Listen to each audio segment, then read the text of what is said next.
Welcome back. In the last episode, we met with the Warriors of Darkness and fought off the people who were summoning Garuda. In this episode, we shall see the two sides of the coin. Okay, man, this is neither the time nor the place for idle introspection.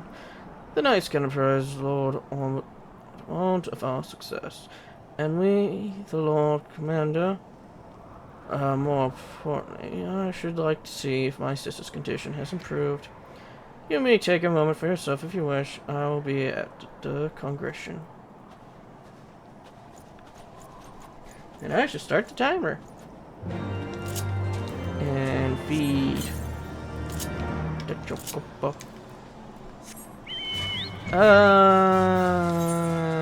Let's stop by Dragonhead and just fly over there. So I can sell this stuff and get some repairs.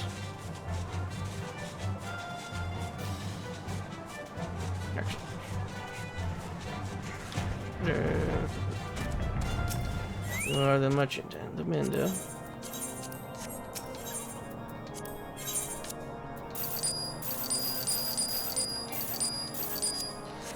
Speaking of which, where's we at with our tombstones? 645.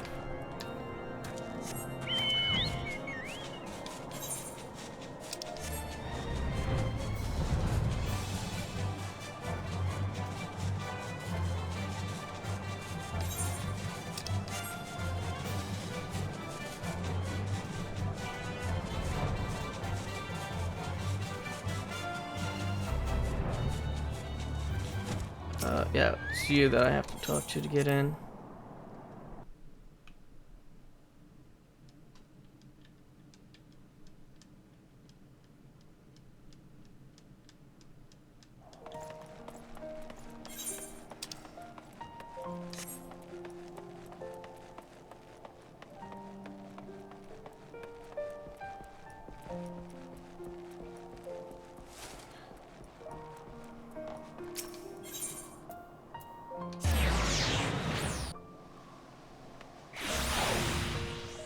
Did I see that right?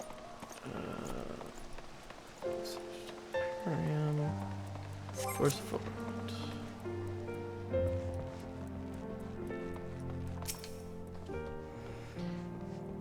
It brings me joy to see you safely return to us. Again, what news from Levelin?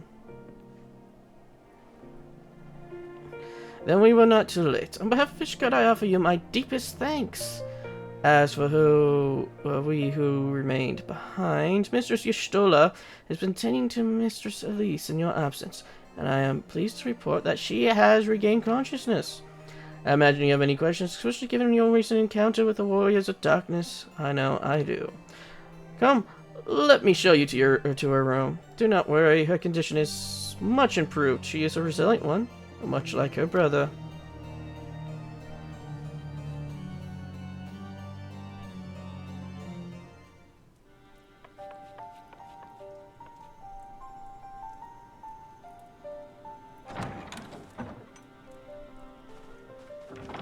Alize, how are you feeling?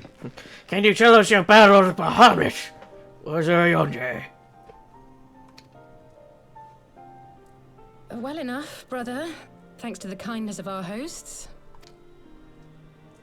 They told me you had departed for Zelfatol while I was still abed. I slept much better knowing that. Thank you.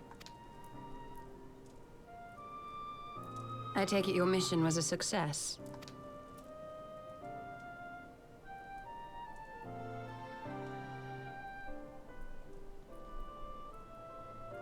As if we needed any further confirmation that they are in league with the Ascians. But to save another world? I think not. I too thought his story fanciful at first. But it is possible there may be a kernel of truth in all of this. At the very least, none of his claims contradict the word's account. You were following these people, Alize. Why? During my travels, I had oft enjoyed tales of the Scions and their exploits. But after a time, I began to hear whispers of a gifted and theretofore unknown band of adventurers. Adventurers who had supposedly sworn to travel the realm slaying primals in the Scion's stead. The Warriors of Darkness. And in the course of investigating these rumors, you stumbled upon the Ascians' involvement.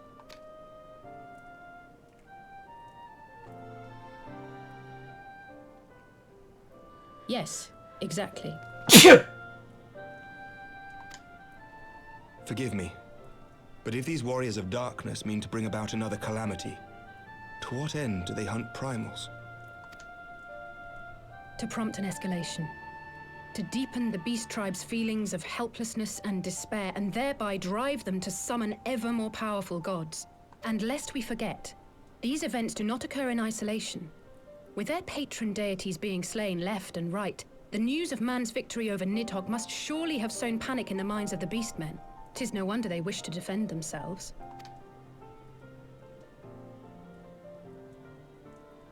Power answered with greater power, death with more death.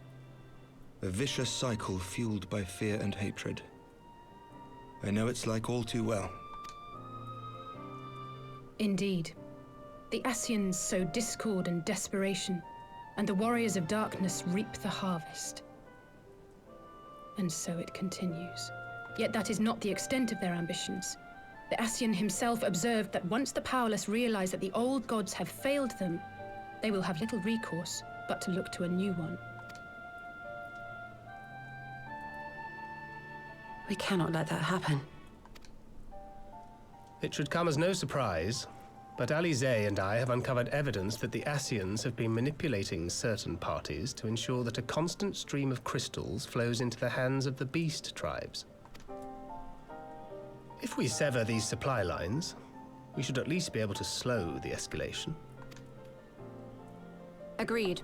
Kral and I shall journey to Zelphatol and learn what we can of the Ixal's source. Then I, for my part, pledge to lead a similar investigation into the origin of the Nath supply. Sir Emmerich? As a member of the Eorzean Alliance, Ishgard is honor bound to play an active role in maintaining the security of the realm. You might also say that I have some personal motivation, given the Ascians' dealings with my father. However, I make no secret of the fact that my knowledge of primal beings is scant at best. As such, I should be most grateful if one of your order were to assist me. Allow me, Sir Emmerich. I have dealt with the Nath before.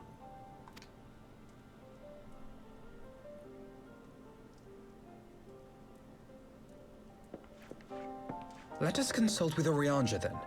Given his dedication to the study of primal beings, I should be surprised if he could not tell us something of value.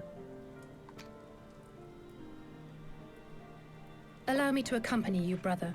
And before you think to refuse, know that I am not the girl I once was. I shall not be a burden. You have my word. But Alize, you...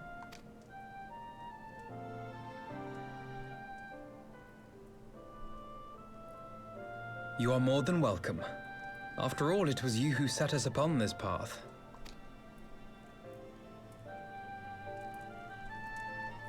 Wait a minute.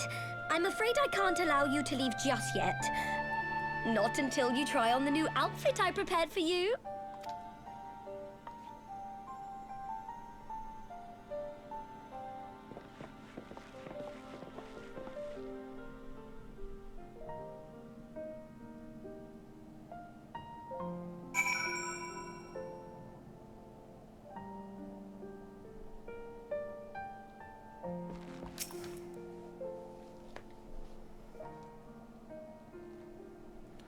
Would I be right in assuming that you had not spoken with my sister since one of the memorial services, was it? For the 12, it seems a lifetime ago. I should like to think we have both grown since then. She's still wearing the high boots. My apologies for keeping you waiting.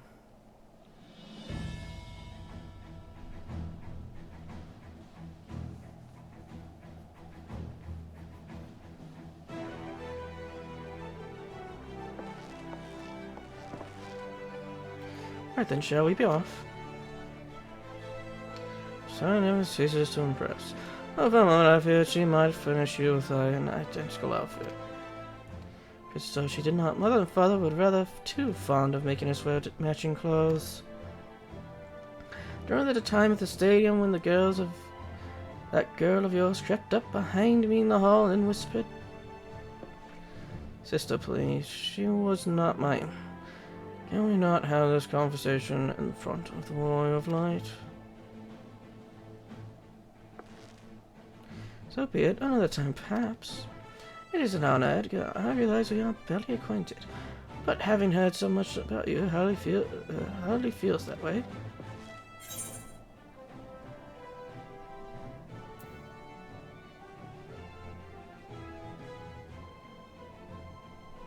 I've been meaning to ask about the carriage. Let's see that one. Ah yes, the carriage that so frequently rides the spirit us away from Uldar after the banquet. The driver informed me that I had my sister to thank for his presence in Uldar. How did you know to send help? Oh, drunken brass blades are even less discreet than sober ones. Unfortunately, by the time I learned of the plot, it was too late to do anything. Or, frankly, I'm still amazed Britt managed to find you. Gomez aside, I must say that you seem different, more resolute than when we met. You have the look of a woman who is ready to fight for the future of Visoria. To the extent of my ability, perhaps, but I have no delusion for grandeur, nor will I pretend to have found myself or any such thing.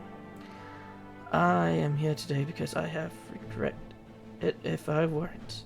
That is all. Fair enough. Let us depart for the waking sands, and then see if Oriange can be of assistance.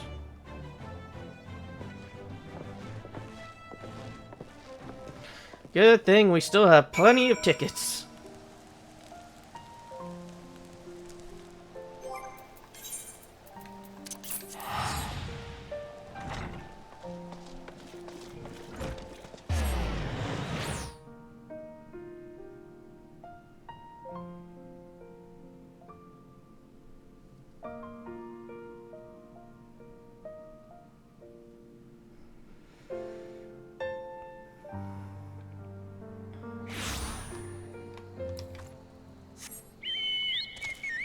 Though it has been a while since we've been in Thanalan.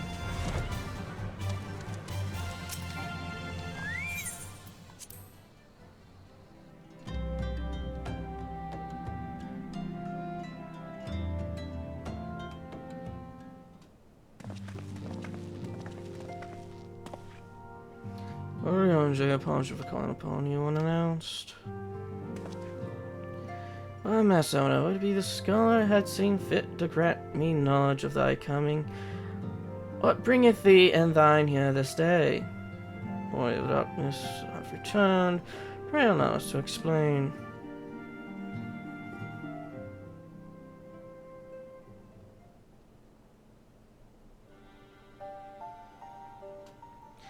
I too have heard tales in recent days of primals being risen only to be cast down by forces unknown. Alas, as thou have served, this serveth but to spur the beast tribes to pursue their goals with redoubled fervor. We are only objectives at this time to identify and remove sources of beast tribes crystals and to take direct action to prevent any further summoning rituals from reaching completion. The second is easier said than done, of course. While we were fortunate enough to learn of the XIV's plan before they came in fruition, it should be surprised that the warriors of darkness and the Assassins did not have similar designs elsewhere, of which we have no knowledge. Thou wast wise to come hither, for this very day did I receive tidings most troubling across the Strout of Mithril.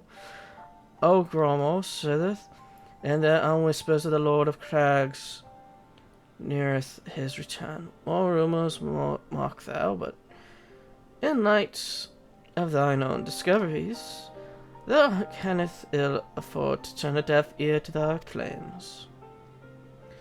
We must discern the truth of the matter for ourselves. Let us consult with the Maelstrom Forces stationed at Camp Overlook, Edgar. Thank you for your counsel, Oriandre. Pray inform us should you learn aught else. I shall.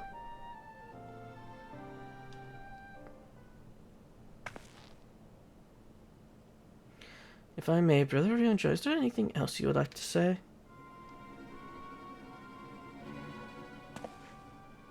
Beliefs? If not, then never mind. I only ask because you are normally rather more verbose. But in the end, very well. Ere we depart, I wish to make the request. The Warriors of Darkness spoke of how the Order had the power to break down the barriers between planes and that our world might be rejoined. I would ask that you research this for us. Being nowhere near well read as you, I'm sure I wouldn't know where to begin. That said, I have heard tales of the promising tome, the Duron Oracles. Mayhap you can start there.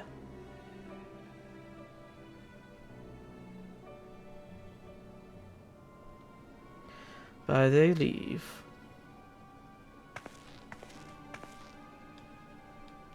Can't overlook, was it? Very well. I believe that is an outer.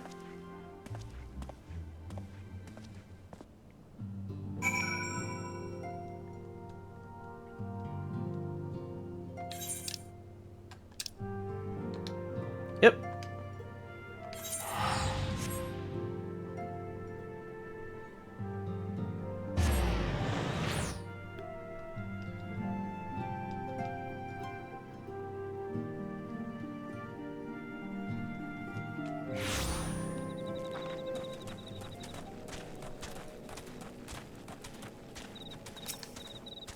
So now to this I have to appeal to Maelstrom Japan for reinforcements. What is it?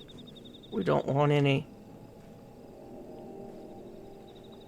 Oh, fancy that. We just, when my cobalt problem looked like coming to a head, the silence of some don't turn up itching to pitch in. Bloody brilliant time it was, wasn't it what it is? Right then, let's get to it. See, our friendly neighbors in Ugroma have gotten more aggressive of late, just as you said. Matter of fact, our scouts spotted one sniffing about the stores just now, likely looking to make off with an armful of crystals. I'll be damned if I'm about to let that happen. Lend a hand and help us search the camp for the little bugger, would you?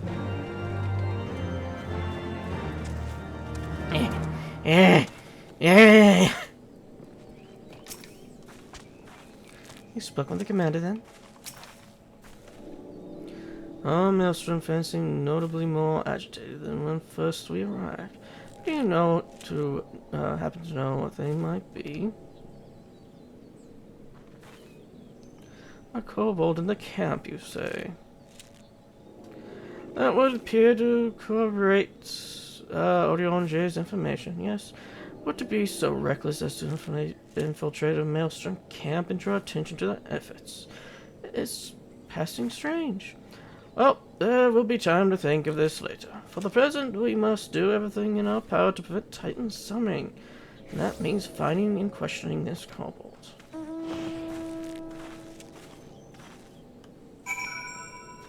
Search for kobold.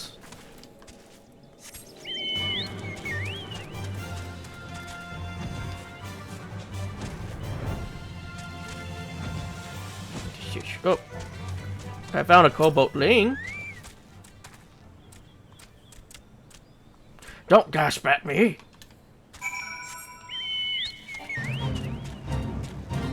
Follow that baby.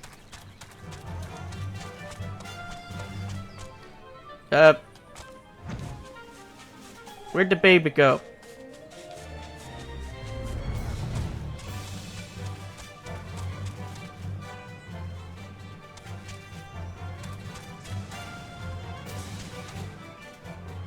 Oh, there's the baby.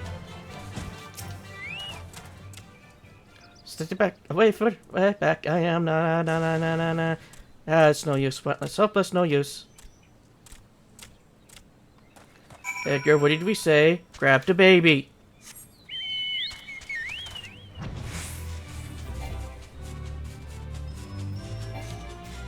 Got to grab the baby! Please don't hurt me. I only wish to talk. Yes, yes, just talk.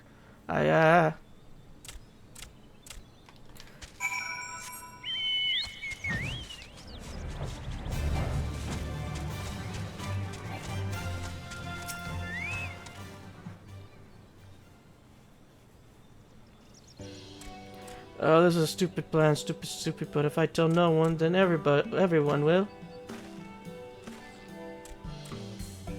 Yeah, he found me again. What to do. I came in peace, only to talk, speak, say, talk, so please do not hurt me. So this is how widely killed Kobold and Fisher, is it? No wonder the soldiers were on edge. You could very well give on a bruised knee. As well, we got him. Fine work, son. So little one, sneak into our camp. Did you plan to steal my crystals, were you? I know I came to talk, to ask for help. But when your soldiers saw me, they drew their weapons and I shouted and I... No, let us all take a deep breath and discuss this like civilized individuals. What is your name, child?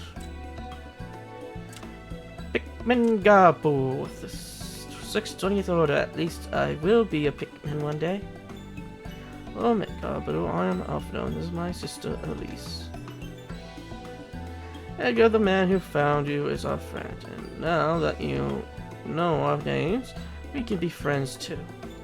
Now, Commander Bowser here thinks you want to take his crystals, Gabu, but you said you came to ask for help.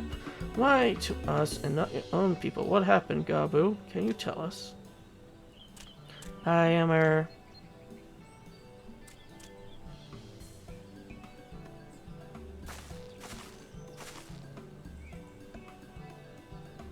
No one's going to hurt you, alright?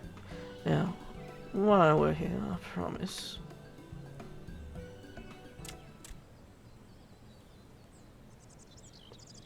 The Patriarch's going to summon the Great Father again, and you have to stop him, beat him, fight him, stop him.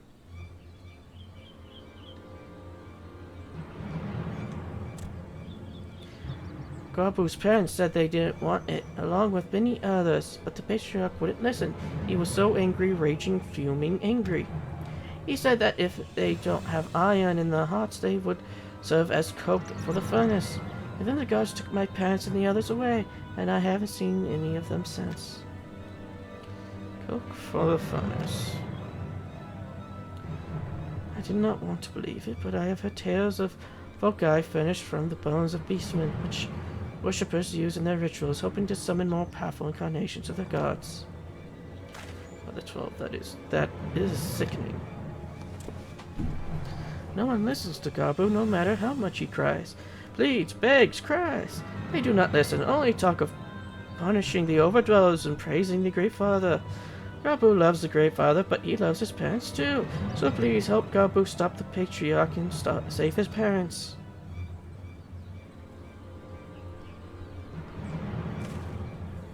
Commander, advise Maelstrom Command that the Titan summoning is imminent. Should the worst come to the worst, we will require their support. Time being of the essence, we three will attempt to infiltrate the Cobalt Fortress and secure the crystals and free the prisoners. But if you're sure, you'll forgive me if I don't seem optimistic. I'll make ready just in case.